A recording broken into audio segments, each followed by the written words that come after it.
আবারও পাখির শরীরে মিলছে বার্ড ফ্লুর নমুনা। এই মুহূর্তে বিহারের পর চেন্নাইয়ের ঘটনা।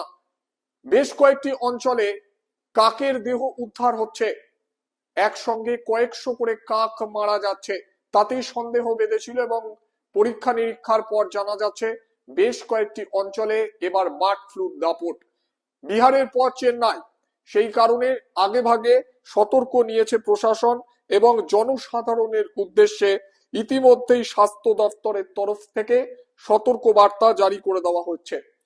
সংক্রমণ ছড়িয়ে পড়া রুখতে নির্দেশ দেওয়া হয়েছে সমস্ত কাক, হাঁস, মুরগির দেহ পুড়িয়ে ফেলতে হবে অথবা জৈব নিরাপত্তা সংক্রান্ত নিয়ম মেনে গভীর গর্তে সেগুলিকে পুঁতে ফেলতে হবে।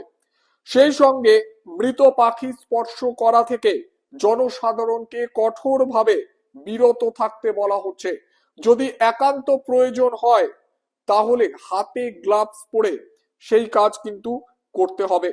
নতুন কোনো মৃত পাখি দেখতে পেলেই সঙ্গে সঙ্গে দ্রুত স্থানীয় কর্তৃপক্ষকে খবর দিতে হবে, এমনটাই সতর্কতা জারি করা হয়েছে। সংগৃহীত নমুনায় বার্ড ফ্লুর চিহ্ন মেলার পরই এই সতর্কতা জারি প্রশাসনের।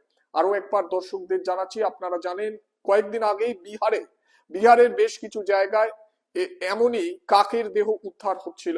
বিহারের পর এবার চেন্নাইয়ের বেশ কিছু অঞ্চলে কাকের নিথর দেহ উদ্ধার করা হচ্ছে, আর তাতেই চিন্তিত হয়ে পড়েছিল প্রশাসন। কিন্তু এই মুহূর্তে যেটা আশঙ্কা করা হচ্ছিল সেটাই কার্যত সত্যি। H5N1 ভাইরাস সংক্রামিত হয় গৃহপালিত এবং বন্য দুই পাখিরা। পাখিদের মধ্যে সংক্রামিত হবার পর পাখিরা যখন মারা যায় তখন তাদের দেহ থেকেও এই সংক্রমণ ছড়ায়। এটি হচ্ছে বার্ড ফ্লু। এতে মানুষও আক্রান্ত হতে পারে অন্যান্য পশুরাও। মানুষের মধ্যে বিরল হলেও এটা কিন্তু অত্যন্ত গুরুতর। সেই কারণে আগে ভাগে সেখানকার প্রশাসন সব দিক থেকে সতর্কতা অবলম্বন করেছে। এই অসুখ মানুষের শরীরে হলে নিউমোনিয়ার মতো গুরুতর সমস্যা দেখা দিতে পারে, শ্বাসযন্ত্রে সংক্রমণ দেখা দিতে পারে।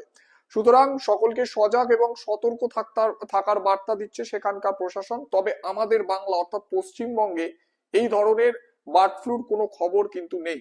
এটি শুধুমাত্র চেন্নাইয়ের বেশ কিছু জায়গায় এই সমস্যা দেখা দিয়েছে।